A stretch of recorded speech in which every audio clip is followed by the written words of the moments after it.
56 league titles between the two teams.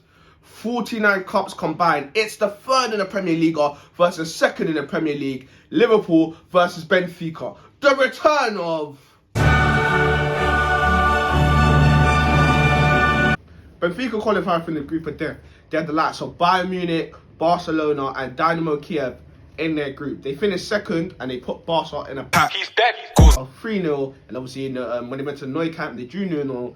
But then they got packed away by Bayern Munich as well, because Bayern Munich beat them 5-2 and also beat them 4-0. They got a draw with Dynamo Kiev, and I'm pretty sure they won their other match against Dynamo Kiev. I think it was 1-0. Last minute goal by Nunez. Nunez has been a problem for Benfica. He is the danger. My lighty use my lingo, but still wish it's the one. Round of 16 now, obviously they finished second in their group, sending Barca to the Europa League. Let me just say, this is pre-Xavi era, so this ain't Barca now with Ousmane Dembele. Well, Ousmane Dembele was there. What am I talking about? Silly me. No, joking. No, this ain't Barcelona with Aubameyang, Ferran Torres. It was just a pie, basically, back then. But yeah, drew Ajax. They got a 2-2 draw first leg at home. Not the worst result. Ideally, you want to win in the Champions League at home, but a draw at home against a team that's more or less at your level ain't bad. They then went to the Amsterdam Arena. Is it Amsterdam Arena? I don't know. Correct. Get on to me in the comments if I'm wrong. But they went to Ajax's home ground, whatever it's called, yeah. And then they got a 1-0 win. And guess who it was again? Yes, Darwin Nunez. 76th minute.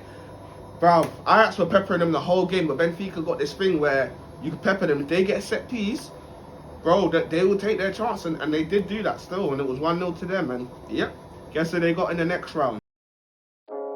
Penny in my cup right now. Wiggly Town. Sauce it up. Wiggly. Answer is no. Liverpool shouldn't be worried at all. This is the lowest ranked team left in the competition, and Liverpool are the second highest ranked team left in the competition. In their last game, they got beat by Braga, who are lower than them in the table by, I think it was 8 points, and Braga absolutely bossed the game. They were 2-0 up. It was a dubious penalty that Benfica got. It was a handball that, in my opinion, was never a handball. 2-1, you know how momentum changes in football. Then it was 2-2, but Braga put some passes together, made it 3-2. Games in their league, and they've conceded 28 goals. Now, you can only imagine, like I said, what Luis Diaz and Sadio Mane are going to do to them. Now, speaking of Luis Diaz, a lot of you may be wondering, hold on, Torch, he's played for Porto his whole life. Porto are Benfica's main rivals. Like, what is his record against Benfica? Luis Diaz has played against Benfica 7 times in his career for Porto. He's won 5 times, he's drawn twice, and he's lost 0 times. He's only scored 1 goal though. That's the only negative factor, and that was like in, oh god, how do you pronounce it? I don't even want to pronounce it, but something, something there was Slastico or something, but basically their version of the Carabao Cup. That's where he scored, but he's also got 1 red card against him, and that's his only red card for Porto, and that was against Benfica. So you can look at it and say he's definitely going to be riled up, and he doesn't know how to lose against them. So I guess that's good, isn't it? In recent weeks, we've seen angry Salah when he's come back from AFCON and the World Cup qualifiers. So who should Liverpool worry about, or are Porto going to pose any sort of goal threat? Well, to be fair to Porto, they scored the most goals in their league this season. They've scored 70. They're third in their league, and that's 1 more than league leaders Porto, who have managed to score 69 in that same period of time.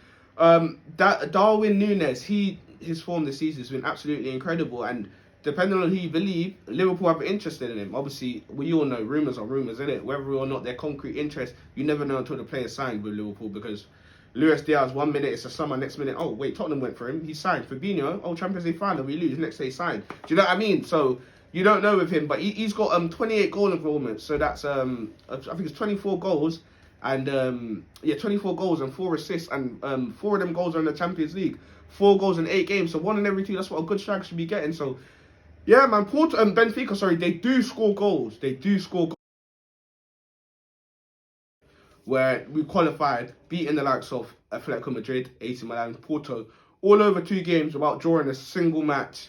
Like, we won every single game, which is absolutely incredible. We then got drawn against Inter Milan. So that was the second time that season that we faced Italian opposition. And the second time, more notably, that we had to travel to the San Siro to face an Italian team. The first game was tough, man. Was tough. And I'll be 100% honest. Inter Milan, credit to you, because you played very, very well. Like, you really did play well against this Liverpool team. But you still couldn't score any goals. We're scoring goals to win football matches. Firmino gets his header. Mo Salah gets his goal. That's all we need. Then reverse tie at Anfield. Bloody hell, Inter Milan. They played well, but Liverpool were very sloppy that day. We really did think that we qualified before we did. Happens, we're all humans. Lautaro Martinez, oh my god. What a strike from outside the box. 2 minutes later, Alexis Sanchez gets a red card. I don't know what went through his mind. Penny in my cup right now. Wiggly Town. Sauce it up. In the Premier League, Liverpool are on a run of 10 games with 10 wins. And they've only conceded 3 goals in that time. And if you remember, 2 of them goals were against Chelsea. And let's be honest, bro. We just capitulated. I don't know what happened. I can't remember why we capitulated, but we just capitulated at some point and ended up drawing that game. 27 goals scored in 10 games, coming up against a team that concedes a goal every single game.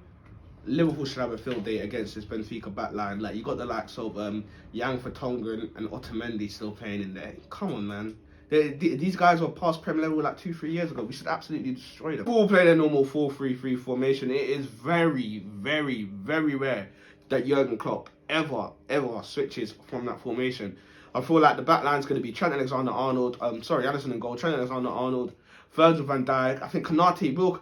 I thought that Konate will play against Watford and then Matip will come in for this game. So we got the pace against Manchester City. But no, I think Konate does play this game. Then I think that we have Kostas Tsimikas because Robertson played against Watford. We want him fresh from Manchester City. The midfield 3 is probably going to be Fabinho, Keita and Harvey Elliott. And then a front 3 of Sadio Mane, Luis Diaz and Roberto Firmino. Yes, I think Firmino is going to play again because I do think Jota starts against City. I also think Mane starts against City and I think Salah starts against Wiggly Town. It's a windy season. They played a 3-4-2-1 and one thing I've noticed about whether it's big teams or little teams, if they want to do a containing job on Liverpool, 9 times out of 10 they do play 3 at the back. Now this is their second most preferred formation this season, so don't be surprised if they do play a 3-4-2-1 and you do see a back 3 of Almeida, is that how you say his name? The right back.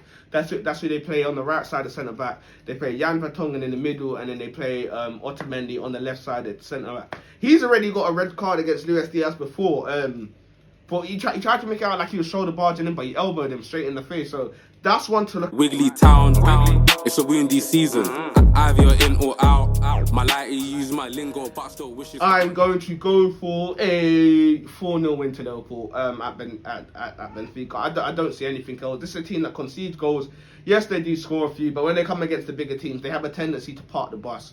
And their main attribute is set pieces when they do come against the bigger teams. Liverpool aren't a team that are look, we don't let it set piece goals, innit? Yeah, fuck the talking ads. We don't let it set piece goals. We're gonna go over there. We're gonna clock them up, innit? Liverpool 4, Benfica 0. If you guys are new here and you stay till the end of the video, then thank you so much. Hit that like button, hit that subscribe button, and most importantly, press that notification bell. And yes, me and the boys will be back tomorrow for a Liverpool versus Benfica preview podcast, so everyone could jump on. We could just Penny in my cup right now. Wiggly Town. It's a windy season.